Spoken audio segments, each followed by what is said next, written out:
G'day guys, I hope that you're all well, you're having a good day.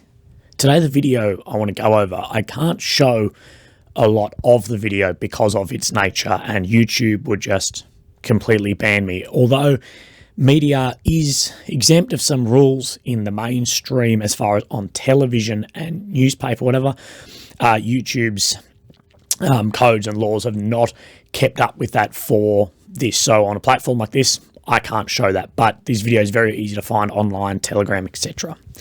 And the helmet cam footage shows it's sort of unclear. Australian soldiers recently have had a lot of problems with helmet cam footage, and then journalists interpreting that footage however they see the footage rather than maybe what happened, and then journalists, aka me, come across, analyse this, and in the case of some recent things in Australia, have analysed it incorrectly, another case analysed correctly, and we won't get into that. But, you know, we never get a full picture of exactly what happens, and I want to go over that. But I want to firstly sort of go over some things that I know I'll get in the comments of, well, why report on this crime and not the others?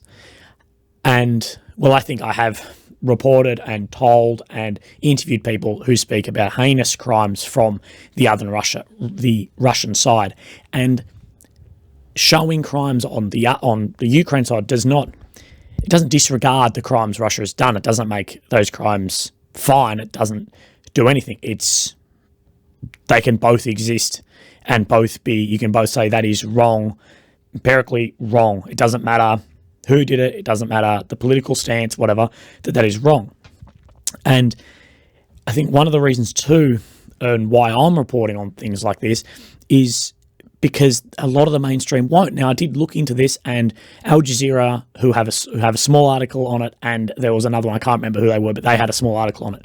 But it never trended massively through the mainstream. The other one is, I guess, this celebration of it through, and of things like this through social media and TikTok, Facebook, Instagram, and almost this West idea of celebrating these things. You realise they are young men who have died. Like, I don't care where your political stance is. They're young people who have died unarmed. And this goes for all of these crimes, young men and women being killed for a war crime. And there's a bit of a celebration of this, and I see this online as well there's that video went super viral, and you probably have seen this one, as the Russian soldier survives, seemingly, of he's in the trench system, lying there, and a grenade drops on him, picks it up, throws it away, crawls up, another one drops on him, picks it up, throws it away. It happens a couple of times. And we celebrate this as like, oh, and it's a bit like, but he was unarmed and wounded. From where I'm from, it's not a combatant at that point. I don't know. And then the second part of this, people who are probably accused of this have already clicked off, but is, well, why hold Ukraine to a higher standard than Russia? And, well, why shouldn't we? Like, if you're saying there's a good and an evil side in this war, if that's how you're painting this, shouldn't we hold the good side to a higher standard? I would. You know, I think it's an eye for an eye. An eye for an eye makes the whole world blind. And I think we have to hold it to a higher standard, especially if we are saying, on a political sense of countries like Australia, America, Britain, whatever, we are saying that Ukraine is an allied country of us. We're sending billions of dollars to fight this war, and we are training tens and tens of thousands of soldiers. We are training them. Do we then hold no level of responsibility, or at least holding to a higher standard of soldiering in this war? I think so, and I'm happy for someone to have a go at me about that, but I think so. So this incident happened very recently. The location is a town of Makivka, which is just outside where the Western sources maps show the front line, on the east side of that. I'll show some photos here. These are from Military Summary channel. He does like a map summary every day, although he tends to, in my opinion, lead slightly on the Russian side, and a lot of the information is from the Russian sources, so it's very difficult to get information on this anyway, so that's hard. problem is too with this video, the only video I've found of this has, well, sorry, all the versions of this video I've found from this helmet cam have copyrighted music, which is very difficult because with copyrighted music, I then can't show the clip with the audio. But I'm hoping we'll get a good idea of this. So the video really starts, the guys are out in the field, you know, assaulting onto this position. We'll skip forward a bit as they've come, and there are many cuts in this video. I wish we could find one that has no cuts. We've skipped into the village, if correct, the village of Makivka, and you can see the absolute destruction. There's I just want to pause here at the 23-second mark or 22-second mark of this video. There's a gentleman lying down on a machine gun. Now, this will come in more later on is this a crossfire incident or a execution of these soldiers because of the position of, I guess, where this guy is, unless, you know, he were to move, but I guess also the dynamics of a machine gun. And as they're coming forward, you can start seeing that these Russian soldiers come out. There's, you know, 6 or 7 on the ground coming out, hands up. These are surrendering soldiers. Don't get me wrong. These guys are, at this point, surrendering. You know, you can even see by the body language, they're scared, you know, bent over, lying on the ground. And you'll see them fairly spread out. Yes, they're lying shoulder to shoulder, but they're probably over a 5-meter sort of arc around from this building that they're coming out of. You know, some hands on heads, hands on the ground. There's another cut where you see this sort of more lying there. You can see they've been there for a while, you know, dirt on their boots, etc. Anyway, at this point we see then a man step outside the building and seem into, at least from the audio and where the cut is from the video, pick up, or comes out, lifts a rifle, and then shoots at the Ukrainians who are arresting these soldiers. From there, the video cuts.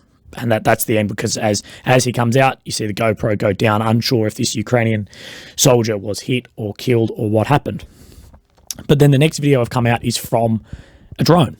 Now, this is the video that I cannot show because it is very gruesome. And from this drone, it shows the same people in their exact same positions dead on the ground. Now, I've taken a fair bit of notes here, so if I'm looking down, I apologise. So they appear to have been shot in the head, at least. And I'm not a forensic scientist, but from where the blood is pulled, it's seeming that it's pulled in as if you would have just dropped on the ground and it's gone out circularly. You'd think if it was shot from the side, maybe from that machine gun, that it would, you know, have not been in like a pull or moving forwards. It would be moving, say, right to left from the body, as well as there's no damage to, seeming at least from the footage. This isn't the best footage in the world, but there's not much damage to the clothes or equipment on these men. Now, if that machine gun lit up to the point that machine gun lit up and killed all these guys on the ground, that was many rounds. That would be a belt of rounds.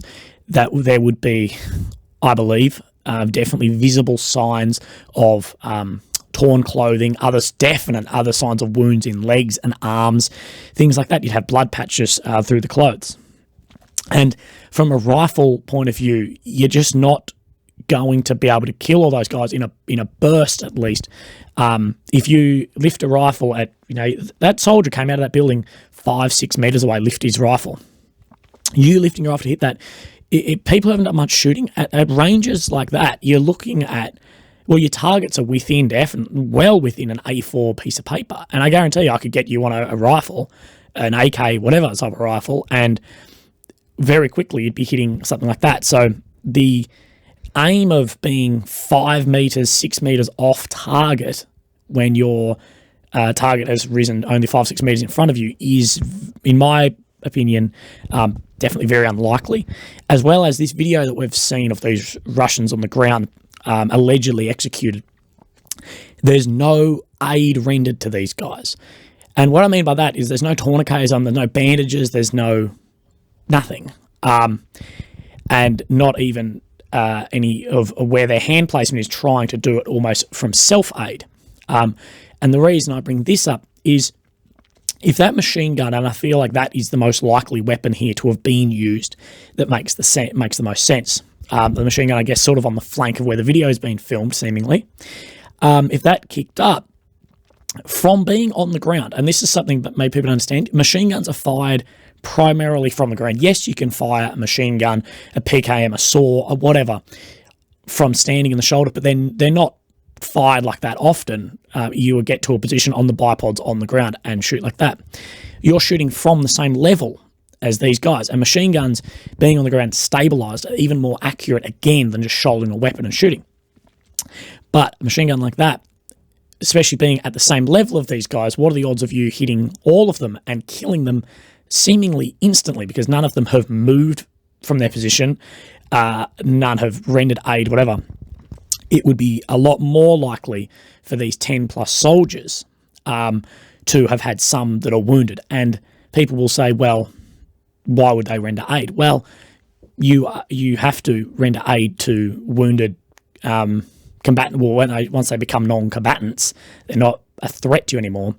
Aid is rendered, and soldiers throughout like the Afghan war rendered aid many times to known Taliban guys who were just shooting at them.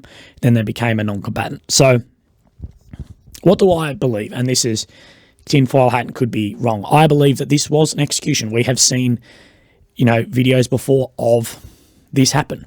And people who will say, well, there's no laws in war. Well, there are, and there's humanitarian rules.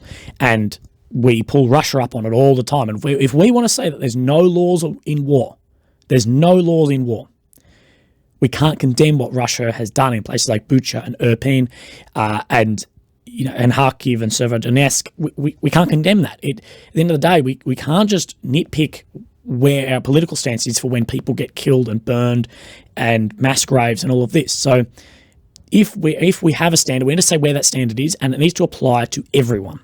At least that's my opinion. So I believe most likely that these guys were executed by these forces, and that is where the Russian side apparently is. And it hasn't been, this incident has not been yet talked about from the Kiev government. G'day, it's me again, but just from a little bit in the future, because as I was editing this, I just clicked onto my news, and Kiev has actually responded to these claims through the Ukrainian Kiev Independent. And they say Ukraine denies Russia's accusations of committing war crimes after a video surfaced online alleging the death of over 10 Russian soldiers as they were apparently about to surrender. Ukraine's ombudsman, Dmitry Lubinets, said the video was staged. In the interview with the Associated Press, Deputy Prime Minister Olha Stefanishyna said that Ukraine will, of course, investigate the video footage, and it is highly unlikely that the fragmented video footage helps legitimize Moscow's claims. United Nations Human Rights Office, Marta Hurtado, has told Reuters on November 18th, we are aware of the video and we're looking into them. And then continues, allegations of summary executions of people, horse to combat, should be promptly, fully and effectively investigated and the perpetrators held to account. At this stage, this is all that has come out from both the UN and the Ukraine from this. But I'm also aware, and this is definite tinfoil hat going on, but in some cases in this you need to, I'm aware that in a conflict like this, that you're dealing with state-level propaganda. This isn't shitty propaganda IS videos where they're grabbing guys out of lakes and crap like that. That there are state players at this to develop professional, well-done propaganda. And could this be faked with professional things? I don't know. But it's something you have to take into account. I believe that is, of course, the least likely option. But we have seen videos of people before who have not been killed, who have posed for a photo, dead, and it's gone viral, things like that. There's state players in the propaganda at this. So some of these videos you see, and I'm not saying this particular one, but you need to sometimes take some things with a grain of salt. But my point is that this happens on both sides, and I believe that we need to condemn both sides as much as the other when it comes down to individual war crimes and hold people responsible.